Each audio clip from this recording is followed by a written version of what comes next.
My husband said he was feeding a homeless man, but that poor soul was his son he'd hidden from me for 15 years. Hello, my dears. This is Martha Wilson speaking, 78 years old, with a lifetime of stories to share. If you're watching this video, prepare your heart, because the story I'm about to share shook the very foundation of my life and might touch yours as well. Before I begin, if you enjoy true stories, please do me a favor. Click the like button and subscribe to the channel so you don't miss any stories, and tell me in the comments where you're watching from. I love knowing who's following along with me. Now let's get to my story. It all began in Oak Ridge, a small town in rural Kentucky where everyone knew everyone. The year was 1972. I was 25 years old and had been married for almost 7 years to Theodore Wilson, the town pharmacist. For those who didn't live during that time, I should explain that a pharmacist was almost like a doctor in small towns. Theodore was respected, even feared. Tall, with piercing green eyes and that distinctive birthmark on the right side of his face that all the men in his family had, he was considered quite a catch. Young women would sigh when he passed by. Our marriage was arranged, as was common in those days. My father and his father decided it would be good for the families if we married. We didn't have love when we went to the altar, but it wasn't bad either. I respected Theodore, and over time I thought we had built a decent life together. We were what was considered a model couple back then. He worked, I took care of the house. Simple as that. One of my duties as a housewife was preparing meals, and I took pride in it. Even the wealthiest women in town said my beef stew was the best in the county. I grew rosemary in the backyard, used real bacon drippings, seasoned everything with lots of care. It's no coincidence that this dish became the central point of my story. Every Thursday, I prepared beef stew. It was routine, and every Thursday without fail, Theodore would leave after dinner with a carefully packed container, saying he was taking food to a poor homeless man. At first, this filled me with pride. My husband, so charitable. I would even add extra meat, an extra potato for the so-called homeless man. God will reward you for this kindness, Theodore, I would say, so naive. And he always gave the same response. It's nothing, Martha. It's the least I can do. And so it continued for years. Years. Imagine how many bowls of stew, how many Thursdays, how much time of innocence. A marriage routine has a way of settling in, doesn't it? You get used to things, stop questioning, accept things as they are. But over time, small details began to bother me. First, I noticed the excessive care with which he wrapped the container. It wasn't just any wrapping. He'd line it with a clean cloth napkin, one of those I'd so carefully embroidered. He'd tie it with string in a neat bow. Who does that for a homeless person? Then the amount of food. It was always a generous portion, as if this homeless man was a young man with a good appetite. But what really intrigued me was his refusal to let me accompany him or send more food through other people. I could go with you sometime, Theodore. I'm curious to meet this man you've been helping for so long, I'd suggest, and he always changed the subject. Better not, Martha. He's very shy, he's ashamed. If he sees a woman, he might get scared and not show up anymore. Or we could send the grocery boy to deliver food on other days too. What do you think? No, Theodore would respond irritably. He only appears on Thursdays at the arranged place. It's better this way. Don't complicate things. You can probably imagine that all this was raising suspicions, can't you? But in those days, a wife didn't question her husband much. We swallowed our doubts with our morning coffee and moved on. What really started to bother me was noticing that on days of heavy rain, Theodore would get visibly nervous. He would look out the window constantly, check his pocket watch repeatedly. Sometimes I caught him talking to himself. Will he be there? Will he find shelter? What kind of homeless person causes so much concern? Why did my husband care so much? These questions began to keep me awake at night. Then came that Thursday in June 1972. I'll never forget it. It was raining so hard it seemed like the sky was falling. One of those cold Kentucky winter rains, persistent, that soaks through to your soul. Theodore had been restless since early morning, looking out the window every 5 minutes. "Maybe today isn't a good day to go out, Theodore," I commented while serving dinner. "This rain isn't going to let up." "I can't miss it," he replied, almost without thinking. "He'll be waiting." It was at that moment that something clicked inside me. The certainty that there was more to this story than a simple act of charity. The way he said it, the urgency in his voice, it wasn't normal. We finished dinner in silence. Theodore ate quickly, took the container I had already prepared, protected it with waxed paper so it wouldn't get wet, and said he'd be back soon. As soon as he left, I ran to the phone. I called my dear friend Gertrude, the only person in town I really trusted. "Gertrude, I need your help," I whispered, as if Theodore could still hear me, even though he'd already left. "Tonight I'm going to find out where Theodore goes with that container every Thursday." Gertrude didn't ask questions. She was the kind of friend who understands when something is serious. "I'm coming over," she simply replied. Within 15 minutes, Gertrude was at my door with an old umbrella and an extra raincoat for me. We made up an excuse. If anyone saw us, we'd say we were going to church for evening prayers. Nobody would question 2 devoted ladies, not even in that downpour. We hurried out, trying to keep enough distance not to be seen by Theodore, but also not to lose sight of him. It wasn't difficult to follow him. With that rain, the streets were deserted, and Theodore walked purposefully, without looking back. He followed the main street, then turned right at the old sawmill alley and continued to the edge of town. My heart was pounding in my chest. Where was he going? There was no place where homeless people usually stayed around there. In fact, we were approaching an abandoned lot where there was only a small, improvised house at the back. They said that land belonged to some farmer who never came to town. Hidden behind a large tree, Gertrude and I watched as Theodore reached the small house. He knocked in a rhythmic pattern. 3 short knocks, a pause, 2 knocks, like a code. The door opened almost immediately. And that's when I saw him. A young man who seemed to be about 15 years old. Even from a distance and with the rain hampering vision, I felt my heart skip a beat.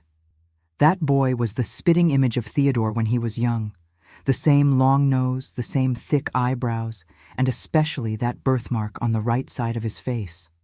"Good Lord in heaven," whispered Gertrude beside me, noticing the same thing I did. But what really confirmed my suspicions was when we heard Theodore calling the boy. "Son, I brought your dinner. Come in quickly. It's too cold out here, son." Those words fell like a stone in my chest. The young man hugged Theodore with familiarity, and they both entered the house. The door remained ajar, and the window without curtains allowed us to partially see the interior. It was a simple place, but clean and organized. There were books on a table, notebooks, a studious young man. "Your beef stew is still the best of all, Dad," we heard the boy say. "I wait for it all week." "Your mother always knew how to cook like nobody else," Theodore responded. "Darlene would be proud to see how you've grown, how well you're doing in school." Darlene. The name hit me like lightning. Darlene had been the young woman who worked in our house as a maid years ago. A pretty girl, with dark skin and large eyes, who disappeared suddenly. Theodore said she had returned to her hometown in another state. That was almost 16 years ago. The dates matched perfectly. The maid who vanished, the 15-year-old boy, the beef stew I made that he said was like Darlene's. "How did I not realize before, Gertrude?" I whispered to my friend, feeling tears mixing with the raindrops running down my face.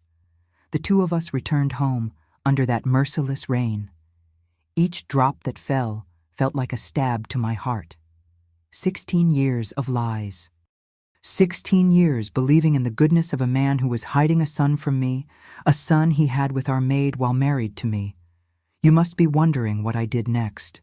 If I confronted Theodore as soon as he returned home. If I made a scene, as would be expected. But no. The pain and anger were there, boiling inside me, but I decided to act with caution. I needed to know more. I needed to understand the whole story before making any decision. And that's how, my dears, the castle of lies that was my marriage began to crumble, all because of a simple bowl of beef stew that I prepared every Thursday. Don't forget to leave a like and subscribe to the channel.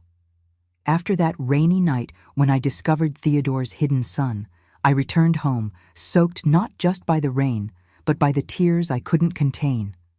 Gertrude, my faithful friend, accompanied me and insisted on staying, fearing what I might do in the state I was in. But I asked her to leave. I needed to be alone, needed to think. "Are you sure, dear?" she asked worriedly. "I'm sure, Gertrude. I won't do anything crazy. I just need to get my head straight." When Theodore returned about an hour later, I pretended to be asleep. I couldn't look at him without falling apart or exploding with rage. I spent the whole night awake, tossing and turning in bed, replaying every moment of the last 16 years, looking for signs I didn't see, clues I ignored. How could I have been so blind? The next day, I maintained my routine normally. I served breakfast, tidied the house, prepared lunch. Theodore didn't suspect anything. Men like him rarely notice the storm forming inside a silent woman. On Sunday, 3 days after the discovery, I made a decision that would change everything. While Theodore was at the bar playing dominoes with friends, his Sunday afternoon ritual, I took some of the savings I kept hidden. Oh, yes, every woman of that era had her secret stash. Then I returned alone to that little house. My heart was beating so hard I thought it would come out through my mouth when I knocked on the door. 3 short knocks, a pause, 2 knocks. The same code I'd seen Theodore use. The door opened, and there he was, the boy. Seeing him up close, the resemblance was even more striking. It was like looking at a photograph of young Theodore, but with Darlene's large, expressive eyes. "Who are you, ma'am?" he asked fearfully, starting to close the door. "Wait," I pleaded. "My name is Martha. I'm Theodore Wilson's wife." The fear that took over that boy's face broke my heart into 1,000 pieces. He turned pale and began to tremble. "I have nothing to do with your husband, ma'am. He just brings me food sometimes because he feels sorry for me. I'm an orphan.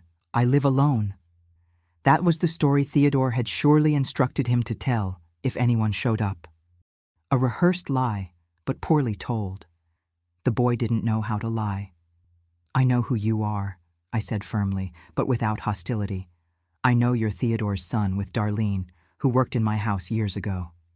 His eyes filled with tears. He lowered his head, defeated. "I didn't want to cause problems," he mumbled. "Dad said nobody could know about me, that it would be a scandal, that it would ruin his life and yours too." I asked to come in. I needed to hear the whole story, needed to understand. The boy, Jeremy was his name, timidly invited me in. The little house was simple but clean and organized. It had just one large room that served as bedroom and living room, a small kitchen, and a makeshift bathroom. On the walls were framed school certificates. On the table, textbooks. A studious boy, no doubt. "Can you tell me everything?" I asked, sitting in one of the 2 chairs at the table. "I promise I won't hurt you. I just need to know the truth." And then Jeremy told me. With the innocence of his 15 years, he revealed the entire story that Theodore had told him over the years. Darlene became pregnant while working in our house. When she found out, Theodore hid her in that remote house so no one in town would know. He feared the scandal, the public shame. A respected man like him, with a maid for a mistress, would be his social ruin. During the pregnancy, he visited her in secret, bringing food and money. When Jeremy was born, the complications from childbirth were severe. Without proper medical care, Theodore wouldn't take Darlene to the town hospital to avoid raising suspicions. She died 3 days later, leaving the baby motherless. Theodore considered giving the child up for adoption, but didn't have the courage. He was his son, after all. So he arranged for a woman to care for the baby in that same house. He paid her well to keep the secret. As Jeremy grew, Theodore dismissed the caretaker and increasingly left the boy on his own. By age 10, Jeremy was already spending entire days without adult supervision. Theodore enrolled him in a school in a neighboring district, inventing a story about being his uncle and legal guardian. He visited his son only once a week, Thursdays, when he brought food, some money, and checked if everything was okay. "He says he loves me," Jeremy concluded with tears in his eyes. "But I've never been able to call him Dad in public, never been able to go to his pharmacy, never been able to tell anyone who I really am." As I listened to that absurd story, a deep anger grew inside me, not directed at that innocent boy, but at the man I called my husband. How could he be so cruel? How could he deny this boy a real family, a normal life? But there was more. Jeremy showed me the only object he had from his mother, a small locket with Darlene's picture inside. It was indeed her, the girl who worked in my house. On the back of the locket was an inscription with the initials DA and TW, Darlene Adams and Theodore Wilson, and a date, May 12, 1956. A love token, no doubt. "She loved him very much," Jeremy said. "Dad told me she dreamed of forming a family with him, but knew it was impossible." That was like a stab to my chest. 1956. I married Theodore in 1965. This meant that his relationship with Darlene began long before our marriage and continued afterward behind my back. It wasn't just a momentary betrayal, a slip-up. It was a parallel relationship, perhaps a true love that he kept hidden from everyone. "Jeremy," I said, holding his hands in mine, "you are not to blame for any of this. You're a victim just as much as I am, and from today on, your life will change." I returned home determined. I wouldn't confront Theodore immediately. I needed a plan. I needed to prepare. Anger could make me make mistakes, and I didn't want mistakes. I wanted justice. I spent the entire week pretending normalcy, but inside, I was planning every detail of what I would do. The following Thursday, I prepared the beef stew, as always. When Theodore took the container to leave, I just smiled and wished him a good evening. He didn't notice anything different in my behavior. Men like him rarely notice the subtle changes in a wounded woman. I waited for him to leave and then did something I had never done before. I went to his office, a small room at the back of the house where he kept his documents. I opened drawers, searched through papers, looked for any additional evidence of that parallel life he maintained. And I found it. In a folder hidden at the bottom of the last drawer of the desk, I discovered monthly payment receipts to the caretaker who stayed with Jeremy in the early years, receipts from the school where the boy studied, even a birth certificate where only Darlene's name appeared as mother, and father unknown. But the worst was yet to come. Among the documents, I found a letter written by Darlene days before she died. A farewell letter, as if she sensed she wouldn't survive childbirth. In it, she begged Theodore to take care of their son, to give him love and a dignified life. And at the end, she revealed that Theodore had promised to leave me to be with her, but never kept that promise. "I know you love Martha in your way," she wrote, "but I also know you love me differently, more deeply. Why didn't you have the courage to follow your heart? Why have you kept me hidden all these years? Now it's too late for me, but not for our son. Give him the name he deserves, the life he deserves." I cried like I had never cried before as I read those words. Not just because of the betrayal, but because of the cruelty, the cowardice. Theodore had deceived us all, me, Darlene, and his own son. When he returned, I was sitting in the living room waiting, the documents and letter spread across the table. His face paled at the sight. He tried to stammer some explanation, but I interrupted him. "I don't want to hear any more lies, Theodore. I know everything. I've been with Jeremy. I saw the locket with your inscription and Darlene's photo. I read her letter. I know your affair began even before we were married. I know you promised to leave me to be with her. I know you let her die without assistance to protect your reputation. I know you've kept your son hidden like a dirty secret all these years." He fell onto the couch without strength, without words. For a few minutes we sat in silence, just the sound of the wall clock marking the seconds of our destruction. "What are you going to do?" he finally asked, his voice barely audible. "What should have been done 15 years ago," I answered, with a firmness I didn't know I possessed. "I'm going to bring Jeremy to the place he deserves. I'm going to give him the name that is his by right. And as for us, there is no more us, Theodore." That's how, my dears, I confronted the man who had destroyed 3 lives with his lies. Mine, Darlene's, and Jeremy's. But the story doesn't end here. In my next video, I'll tell you how I transformed this tragedy into a new beginning, how I rebuilt my life and Jeremy's, and what fate had in store for Theodore. After that night when I confronted Theodore with all the evidence of his betrayal, our house became a silent battlefield. We decided to keep up appearances for the time being. It was 1972, in a small Kentucky town, where divorce was almost a forbidden word. A separated woman carried a terrible stigma, as if she had a mark on her forehead. Theodore begged me not to reveal anything to anyone, especially about Jeremy. He feared the scandal, the shame, the loss of respect in the community. "Please, Martha, this will destroy my reputation," he pleaded.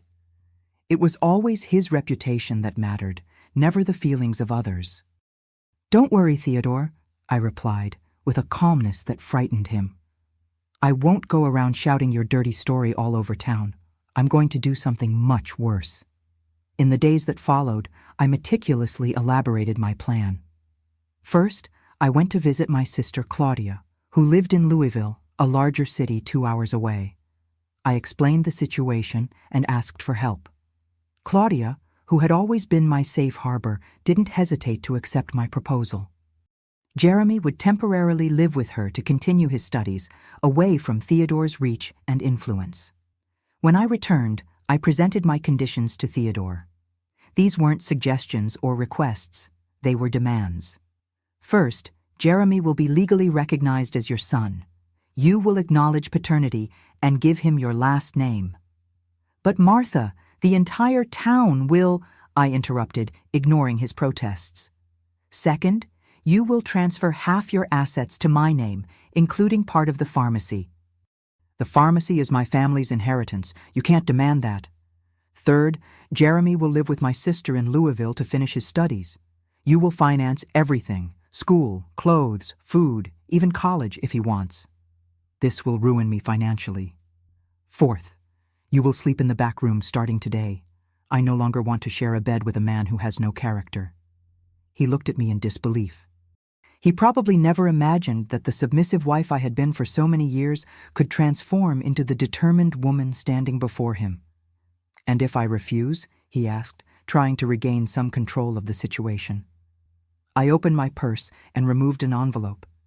"In that case, these copies of all the documents, Jeremy's birth certificate, the school receipts, Darlene's letter, and some photographs I took of the house where you hid your son, will be delivered to Pastor Anthony, Sheriff Joshua, and my father."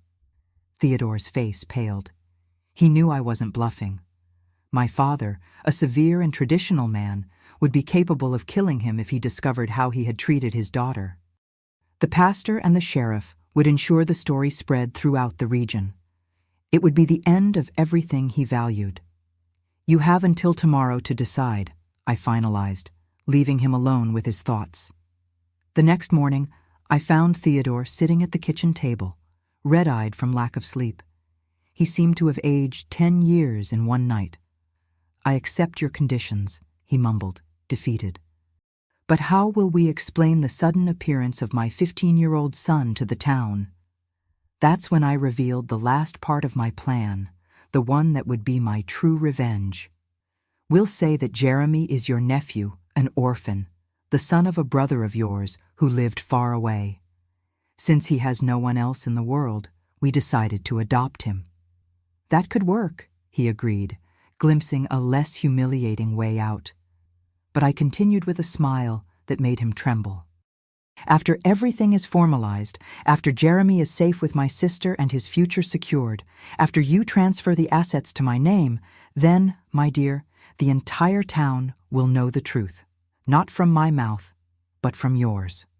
"What do you mean?" "You yourself will confess everything, Theodore, when the time is right." He didn't understand at that moment, but I knew exactly what I was doing. My revenge wouldn't be quick and explosive. It would be slow, calculated, a psychological torture that would consume him bit by bit. In the weeks that followed, we put the plan into action. Theodore prepared the documents to transfer part of the assets to my name. I, in turn, went to get Jeremy and took him to meet my sister in Louisville. The boy, initially frightened by so many changes, soon became enchanted with the prospect of a normal life, a real home, a family. "Are you going to be like my mother?" he asked me timidly during the trip. That question caught me off guard. Until then, I had been acting driven by anger, by the desire for revenge against Theodore. I hadn't really considered my relationship with Jeremy, beyond getting him out of that terrible situation. "If you want," I answered honestly. "I'm not your biological mother, Jeremy. I will never replace Darlene, but I can take care of you, ensure you have a good education, a dignified future." "I'd like that," he said with a shy smile. "You're already doing more for me than anyone has ever done." At that moment, something changed inside me. I realized that Jeremy wasn't just an instrument of my revenge against Theodore. He was a person, an innocent boy who deserved love and care. And I decided that, regardless of what happened to my marriage, I would be a mother to him. When we returned to Oak Ridge, we already had the story ready to explain the newly arrived nephew. Theodore announced at Sunday Mass that his older brother, who never actually existed, had passed away, leaving a teenage son. As good Christians, we would welcome him as a son. The entire town showed compassion.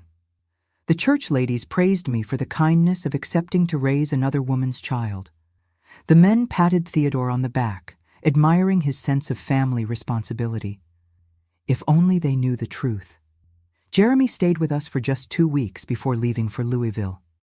In this short period, I made a point of introducing him to everyone, taking him to church, to the square, to the best houses in town. I wanted them to clearly remember that face, so similar to Theodore's, for when the truth came to light. Weeks turned into months, months into years. Theodore and I lived like strangers in the same house. He slept in the small back room, as agreed. On the rare occasions when we spoke, it was about practical matters: bills to pay, house repairs, the money we sent monthly to Jeremy. At the pharmacy, where I began working daily after demanding my share, we maintained the facade of a respectable couple. I smiled at customers. He prepared the medicines. No one suspected the Cold War we were living at home. Meanwhile, Jeremy flourished in Louisville. I received letters from him every 2 weeks, telling about school, new friends, plans for the future. His gratitude and affection were evident in every written word. I visited him whenever I could, bringing gifts, encouraging his studies. Theodore never went along.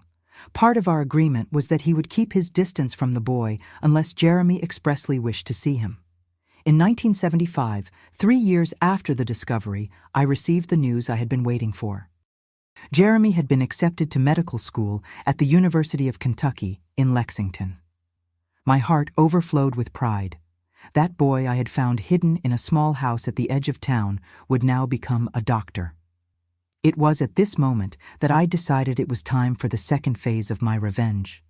I organized a big party at our house to celebrate Jeremy's acceptance to medical school. I invited all the important families in town, the pastor, the mayor, everyone who made up the social elite that Theodore valued so much. "Why are you doing this?" Theodore asked suspiciously. It was the first time in years he had seen me excited about something related to our social life. "Because I'm proud of our son," I replied, emphasizing the last words. On the day of the party, our house was impeccable. I hired the best cooks in the region. I ordered a magnificent cake, decorated everything with flowers. Jeremy arrived from Louisville, accompanied by my sister, elegant in a new suit that I had bought especially for the occasion. When all the guests were present, I took a crystal glass and tapped it lightly with a spoon to get attention. The chatter ceased, and all eyes turned to me. "Dear friends and neighbors," I began in a clear voice, "thank you all for your presence at this very special celebration. As you know, we are celebrating Jeremy's acceptance to medical school." Polite applause echoed through the room. I smiled and continued. "Many of you met Jeremy 3 years ago when he arrived in Oak Ridge. At the time, we said he was Theodore's nephew, the son of a deceased brother." I noticed Theodore turning pale in a corner of the room. He knew what was coming. But today, with a heart full of pride, I want to share the truth with all of you. Jeremy is not Theodore's nephew. He is his son. A murmur of surprise ran through the room. I saw confused looks, raised eyebrows. "Jeremy was born before our marriage," I continued, slightly deviating from the truth to preserve a bit of my own dignity. "Due to difficult circumstances, he grew up away from us, but now it's time to publicly recognize him as a legitimate Wilson." I turned to Theodore, who looked about to faint. My husband would like to say a few words. I had backed him against the wall in front of the entire society he had tried so hard to impress for years. He couldn't contradict me without looking even worse. He couldn't flee. He was cornered. With trembling legs, Theodore approached. For a moment, I thought he would faint right there. But then, surprisingly, he straightened his posture and spoke. "It's true. Jeremy is my biological son. His mother died in childbirth and, out of cowardice, out of fear of judgment, I kept him away. It was the biggest mistake of my life, one I deeply regret." I looked at him, shocked by the spontaneous confession. It was more than I expected. "Martha," he continued, turning to me, "accepted Jeremy as a son when she learned the truth. She had the courage and heart that I lacked. If he is becoming a doctor today, the credit is much more hers than mine." Silent tears ran down Jeremy's face, who never imagined being publicly acknowledged by his father. The guests were astonished, divided between the scandal of the revelation and the apparent nobility of my acceptance of my husband's son with another woman.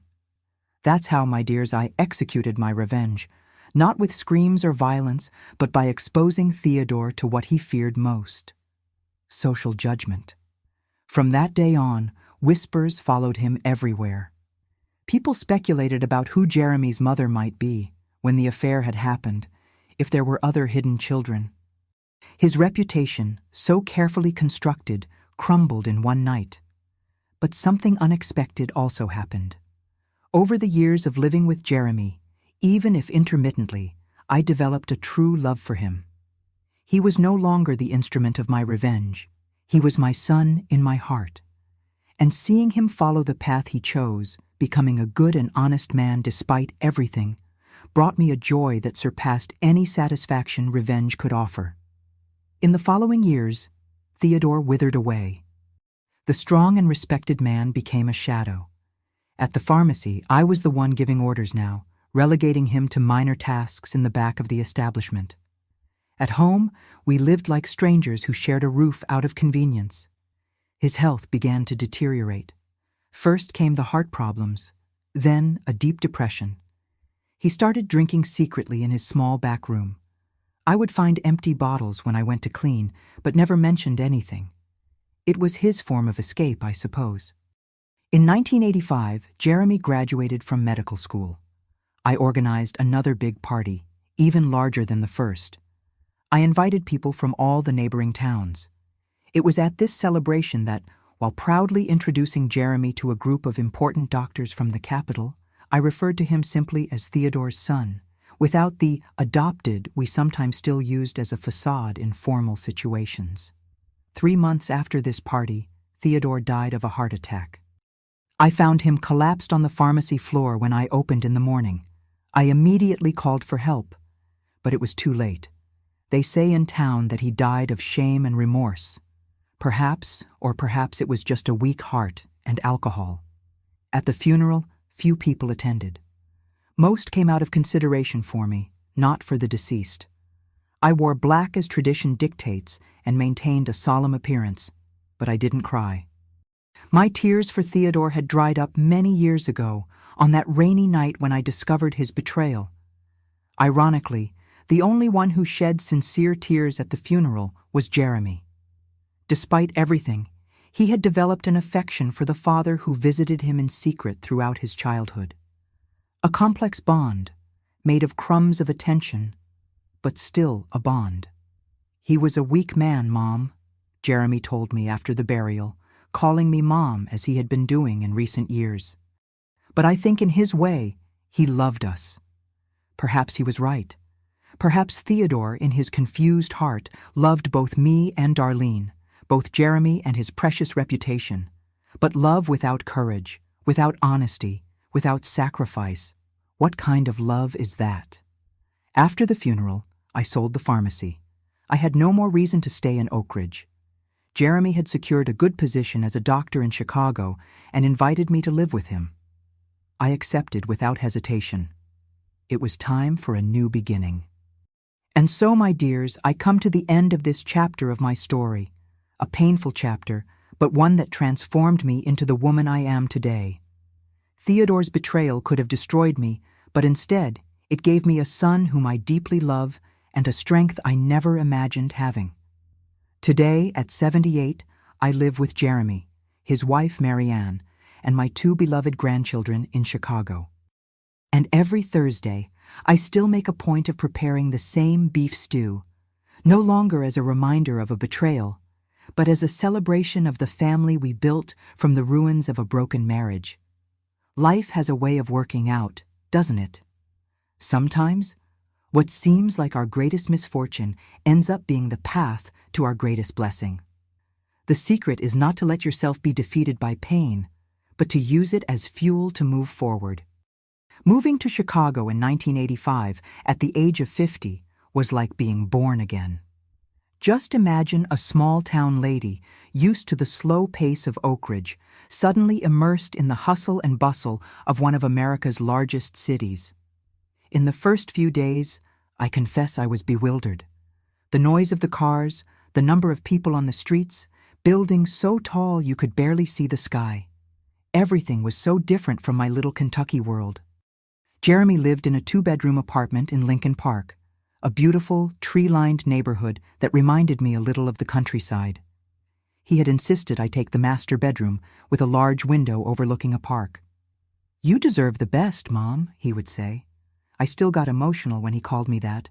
Mom, such a simple word but one that carried so much meaning for both of us. In the first few months, while Jeremy worked at the hospital, I dedicated myself to arranging the apartment, cooking, and exploring the neighborhood. I befriended Mrs. Conway from the neighboring apartment, a widow from Tennessee who became my guide in that concrete jungle. She taught me how to ride the L, how to haggle at the farmer's market, how to find the best prices in downtown stores. "Martha," she told me one day, "women like us can't stay idle. We need to have a goal, an occupation." And she was right. Despite the comfort of my new life, I missed feeling useful, productive. At the pharmacy in Kentucky, even in the difficult years of my marriage to Theodore, I always had my role, my place. In Chicago, I was just Dr. Jeremy's mother, the small-town lady who knew nothing about the big city. Then, one afternoon in September 1986, I had an idea while preparing lunch. Jeremy had brought a doctor colleague home to eat, and the young man couldn't stop praising my food. "Mrs. Wilson, this beef stew is the best I've ever eaten in my life. You should open a restaurant." I laughed at the comment at the time, but the seed was planted. Why not? I had always liked cooking. I was good at it. I had some savings from selling the pharmacy. And Chicago, from what I could see, was full of people who didn't have time to prepare home-cooked meals. Discussing this with Jeremy, I received enthusiastic support. "It's an excellent idea, Mom. I can help with the initial investment." But I didn't want to depend financially on my son. I wanted to do something on my own, prove to myself that I could start from scratch, build something with my own hands. Perhaps it was pride, or perhaps the need to show that life hadn't ended with widowhood and the move to the big city. After some research and conversations with Mrs. Conway, who knew many people in the neighborhood, I decided to open a restaurant. The investment would be too high. Instead, I started a small homemade meal service. I cooked right at home, in the apartment, and Mrs. Conway helped me with deliveries initially. I called the business Kentucky Comfort in homage to my roots. I started small, just 10 meals a day that I sold to local shopkeepers and to some of Jeremy's medical colleagues. But quality spoke louder, and soon word of mouth spread. In 6 months, I was already producing 50 meals daily. I had to hire 2 assistants and rent a small commercial kitchen 2 blocks from the apartment. The beef stew was, of course, the flagship dish. Even in Chicago, where people had access to all kinds of cuisine, my stew was a hit. Ironic to think that the same dish that for so many years was the symbol of my ignorance about Theodore's betrayal now became the symbol of my fresh start, my independence. It was through Kentucky Comfort that I met Marianne, Jeremy's future wife. She was a dietitian at the same hospital where he worked and came one day to see my kitchen, interested in recommending my meals for recovering patients who needed home-cooked, nutritious food. Tall, with curly hair and a radiant smile, Marianne won me over immediately. She had that uncomplicated way, that good energy that fills a room. I saw the sparkle in Jeremy's eyes when I introduced them and knew in that moment that something special was blooming there.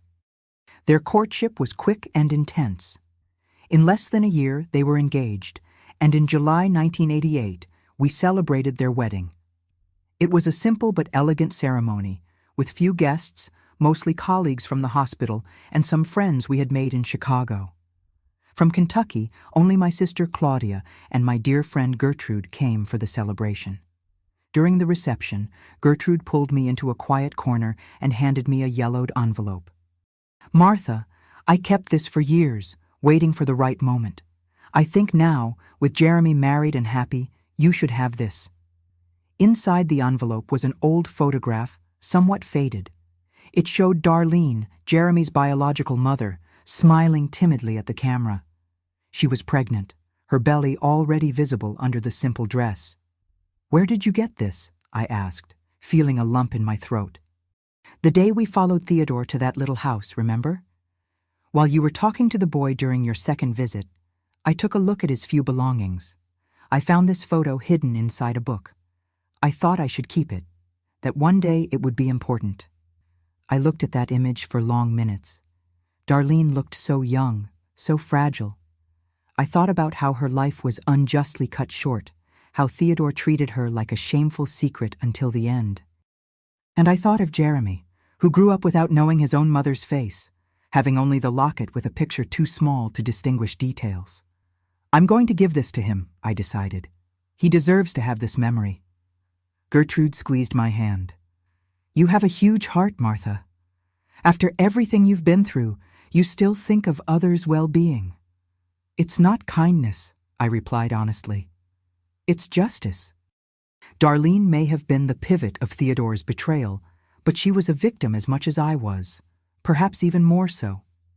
That same night, after the party, I called Jeremy and Marianne for a private moment and gave him the photograph, explaining its origin. I saw his eyes fill with tears as he contemplated for the first time a clear image of his biological mother pregnant with him. "She's beautiful," he murmured. "Yes," I agreed, "and very kind too. She worked hard, never complained." "I think you inherited that from her, that silent determination." Jeremy hugged me tightly, without words. None were necessary. In that moment, I felt that a cycle was closing, that the wounds of the past never completely healed, at least no longer bled. The following years were ones of prosperity and joy. Kentucky Comfort grew, transforming into a real restaurant in 1990, specializing in Southern comfort food. Jeremy advanced in his medical career, becoming a respected surgeon. Marianne, always a partner, balanced her work as a dietitian with helping manage my restaurant. In 1991 came news that illuminated our lives even more. Marianne was pregnant, my first grandchild. The happiness I felt is indescribable. I, who could never bear a child in my womb, would now have a grandchild to spoil, to teach Southern recipes, to tell stories about the countryside. Thomas was born in February 1992, a strong boy with rosy cheeks and curious eyes. When I held him in my arms for the first time, I had a strange sensation. There was something familiar in that little face. "He has the mark," Jeremy commented, noticing my fixed gaze. On the right side of the baby's face, almost imperceptible, was the same birthmark that Theodore had, that Jeremy inherited, that all the men in the Wilson family had carried for generations. "The mark of the Wilsons," I whispered, remembering how this same mark was what first made me recognize Jeremy on that rainy night so long ago. Little Thomas brought a new dimension to our lives. Suddenly, the painful past seemed even more distant, as if the birth of that child had washed away the last stains of bitterness from my heart. The restaurant, which was already doing well, prospered even more. Perhaps because I cooked with renewed joy. Perhaps because customers loved seeing the baby I brought with me whenever I could. 3 years later, in 1995, my granddaughter Lucy was born. A smart girl with curly hair like her mother and the same radiant smile. Unlike her brother, she didn't have the Wilson family birthmark, but she carried in her large, expressive eyes the memory of Darlene.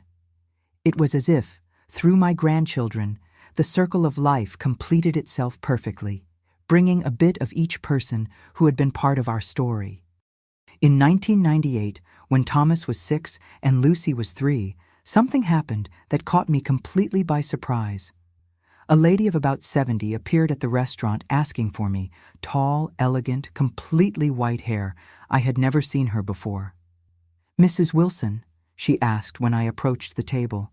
"My name is Bernice Adams. I am Darlene's sister." I felt my legs weaken. In all those years, we had never known of the existence of Darlene's relatives. Theodore always said she was an orphan without family. "Please sit down," I invited, trying to maintain composure. "How did you find me?" "It wasn't easy," she sighed. "I spent years searching. I knew only that my sister had worked for a Wilson family in Oak Ridge and that she had disappeared. When I finally got information in town, they told me the pharmacist had died and his wife had moved to Chicago. It took me 3 more years to track you down to this restaurant." Bernice told me that she had lost contact with Darlene when she left the farm where they grew up to work in town. The letters, initially frequent, became rarer until they ceased completely. The family tried to find her, but without success. "I heard she had a son," said Bernice with teary eyes. "Is that true?" "Yes," I confirmed. "Jeremy. Today he's a doctor, married, has 2 beautiful children." The relief and emotion on that lady's face deeply moved me. I took my purse, removed my wallet, and showed her the most recent photo I had of Jeremy with Marianne and the children. "This is your nephew, and these are your grandnephew and grandniece." Bernice cried silently, looking at the photo for long minutes. "He looks like her," she whispered finally. "The same eyes." That afternoon, a new piece of the puzzle fell into place. Bernice told me about Darlene's childhood, about how she always dreamed of studying, of having a better life than the farm where they grew up. She also told me that their parents died, believing that their daughter had simply forgotten them after achieving a better life in the city. She would never do that, Bernice assured. Something must have happened for her to stop writing. And something had indeed happened. Theodore, the manipulation, the isolation, the control, typical of men like him who view vulnerable women as objects to be used and discarded. I arranged a meeting between Bernice and Jeremy for the following Sunday. It was one of the most emotional moments I have ever witnessed. Seeing my son, because that's how I always considered him, meet his aunt, hear stories about the mother he never knew, discover that he had cousins in Kentucky he didn't know existed. It was as if a lost piece of his identity finally found its place. Bernice's arrival brought a new dimension to our lives. Through her, Jeremy was able to learn about his maternal roots, understand where certain traits of his personality, certain preferences came from. The cousins, children of Darlene's siblings, came to visit us. Thomas and Lucy gained an extended family they didn't know they had. And I? Well, I gained a kind of peace I didn't know I still lacked. Seeing the story complete itself, seeing justice done to Darlene's memory, seeing Jeremy so fulfilled in all aspects of his life, it was as if the universe was finally in balance. In 2000, when the restaurant celebrated its 10th anniversary, we organized a big celebration party. Jeremy made a point of inviting all of Darlene's newly discovered family. In the center of the main table, I placed a special arrangement, a photo of Darlene, the one Gertrude had kept all those years, next to a recent photo of our entire extended family: Jeremy, Marianne, the children, me, Bernice, the cousins. It was Thomas, then 8 years old, who asked the innocent question that caught me off guard during the party. "Grandma, why do we never visit my other grandmother's grave? We visit Grandpa Theodore's every Memorial Day, but never my other grandmother's." The question silenced the table. Jeremy and I exchanged glances. It was true. Darlene didn't have a grave to visit. Theodore had buried her in haste, without ceremony, without a marker, in some unspecified place. One more indignity committed against that poor girl. "We don't know where she's buried, sweetheart," I answered honestly. It was Bernice who suggested we could make a memorial for her. It doesn't have to be a grave. It can be a beautiful place with flowers where we can go to remember her. The idea was embraced by everyone. The following month, in a tranquil area of Oakwood Cemetery, we inaugurated a small memorial for Darlene. A simple plaque with her full name and dates of birth and death, surrounded by blue hydrangeas. We discovered through Bernice that they were her favorite flowers. During the small ceremony, I observed Jeremy's face. There was a serenity there I had never seen before, as if a cycle finally closed, as if an invisible wound finally healed. And observing that scene, my adoptive son paying homage to the biological mother he never knew, alongside the family we had built together, I felt a deep certainty. True love always finds a way through pain, through lies, through betrayals. It persists, transforms, creates new bonds where old ones were broken. Fate has these ironies, doesn't it? A bowl of beef stew revealed the greatest betrayal of my life, but it also brought me my greatest blessing: Jeremy. The pain of discovering that my husband was hiding a child outside of marriage transformed into the joy of being a mother, even if not by the path I had imagined. And now, so many years later, this same dish was the flagship of the restaurant I had built with my own hands, a symbol of my independence and overcoming. If someone had told me on that rainy night in 1972 that one day I would be in Chicago, the owner of a successful restaurant, surrounded by a loving family that included my husband's hidden son, his wife, my grandchildren, and even the family of the woman with whom I was betrayed, well, I would have thought this person completely crazy.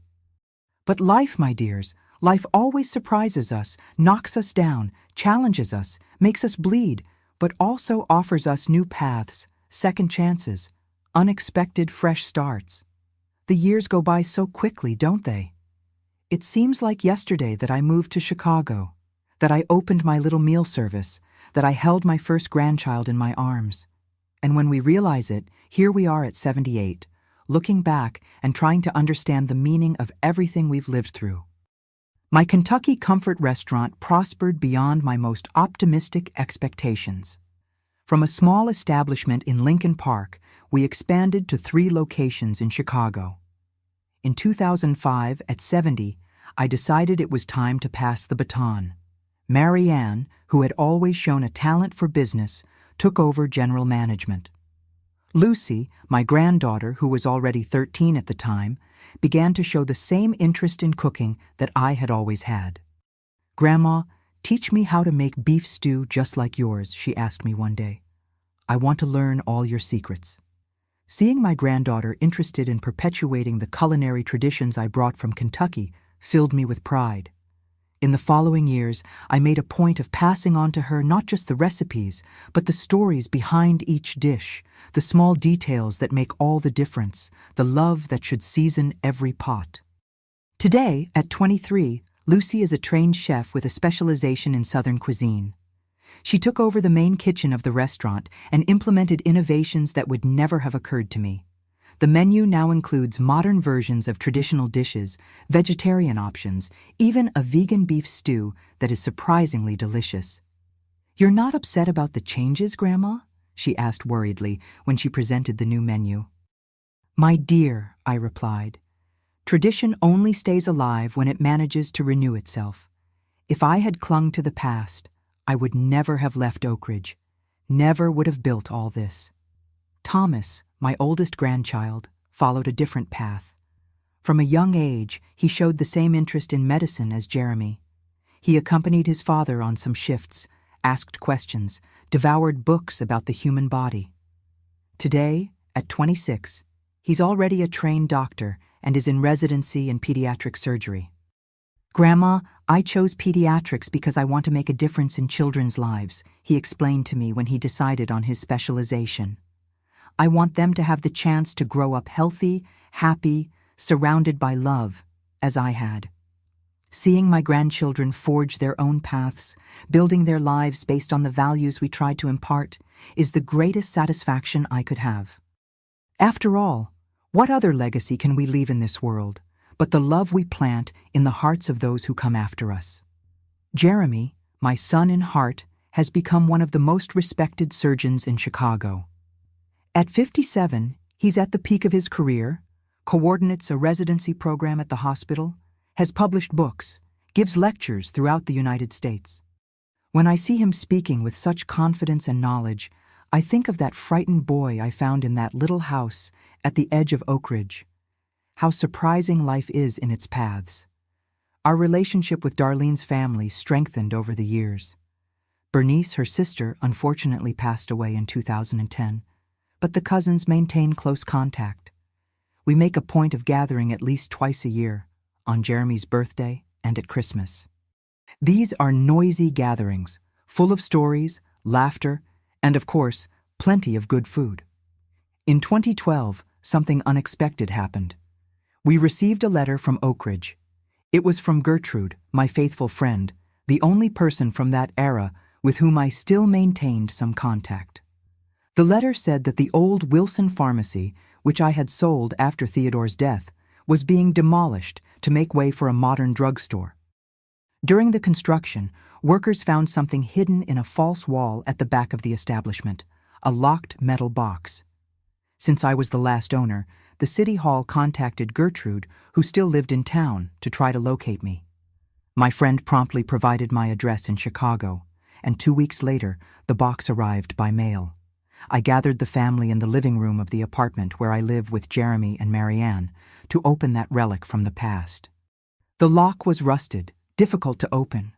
When we finally managed, we discovered a treasure trove of memories, old photographs, documents, letters, and a diary. Theodore's diary. "Would you like to be alone to read it?" Jeremy asked, sensing the emotion that overcame me. "No," I replied. "Whatever is in here belongs to all of us. They're pieces of our family puzzle." We spent hours examining the contents of that box. The photographs revealed a young, smiling Theodore alongside Darlene. They looked happy, in love. There were records of her pregnant at different stages. The same images that Theodore hid from me while keeping the son of both isolated in that precarious little house. But it was the diary that really illuminated the dark corners of our story. Theodore began writing it in 1955 when he met Darlene. She was only 16, coming from the countryside to work in the city. He, at 25, was already the respected pharmacist of Oak Ridge, heir to a prosperous business. The romance began months before she came to work in our house. Theodore met her at church, was enchanted by her simple beauty, her shyness, her vulnerability. They began to meet in secret. He, the son of the local elite. She, the poor girl without family in town. When Darlene became pregnant in 1956, Theodore panicked. His parents would never accept such a humble daughter-in-law, a girl without a last name, without a dowry, without formal education. And the conservative society of Oak Ridge would crucify both for the sin of having a child out of wedlock. That's when Theodore's father intervened. Discovering his son's affair with the maid, he issued an ultimatum. Either Theodore ended everything and sent the girl away, or he would be disinherited, lose the pharmacy, be expelled from the family. The young man, cowardly and materialistic, yielded to pressure, but couldn't simply abandon Darlene and the child that was to come. So, he set up a double life. He kept Darlene hidden, supporting her minimally, while fulfilling the expectations of family and society. When his parents decided it was time for him to marry, they presented me as the ideal candidate. Daughter of a good family, well-educated, with good manners. The arranged marriage would be the perfect solution to settle their son and end any rumors about his involvement with a maid. Theodore agreed to marry me without love, merely for social and economic convenience. In the diary, he described his internal conflict, the guilt for deceiving everyone, the love he still felt for Darlene, the contempt he nurtured for himself for not having the courage to defy his father and society. Darlene's death in childbirth was the blow that broke him inside. In the pages of the diary, he described the despair of seeing her bleeding, powerless to help, afraid to call a doctor and expose the situation. When she passed away, 3 days after giving birth to Jeremy, something also died inside Theodore. "I buried Darlene at dawn, alone," he wrote. "Without a priest, without prayers, without a headstone, just me, the shovel, and the fine rain that fell like tears from heaven. May God forgive me for this final indignity. May Darlene forgive me for not having the courage to love her as she deserved." Reading those words after so many years evoked conflicting feelings in me. Anger at Theodore's cowardice, sadness for Darlene's wasted life, gratitude that Jeremy had survived it all. But surprisingly, I also felt a kind of compassion for the man who was my husband, not to justify his actions, but to understand the prison he himself created with his misguided choices. At the end of the diary, we found a letter addressed to Jeremy, dated 1984, a year before Theodore's death. It was never delivered. In it, the father asked his son for forgiveness for everything, for keeping him hidden, for denying him the name, for depriving him of a normal family. And he thanked me with words I never heard personally. "Martha did for you what I didn't have the courage to do. She gave you love, dignity, a future. She is more your father than I ever was. I hope someday you can forgive me, but I'll understand if that never happens." Jeremy cried as he read those lines. At 57, he was finally receiving the request for forgiveness that he had perhaps unconsciously always waited for. I don't know if he really forgave his father. Some wounds are too deep to heal completely, but I saw that the letter brought a kind of peace he didn't know he needed.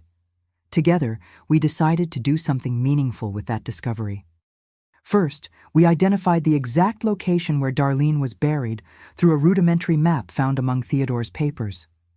It was a piece of land at the back of the old Wilson family property, today a residential area. With the authorities' permission, we exhumed Darlene's remains and transferred them to Oakwood Cemetery, next to the memorial we had created years before.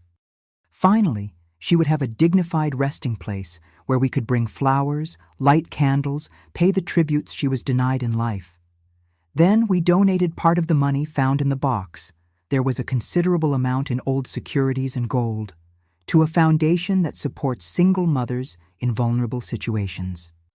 The rest was used to create a scholarship in Darlene's name at the medical school where Thomas studied, a way to perpetuate her name, to give other young women the opportunities that were taken from her.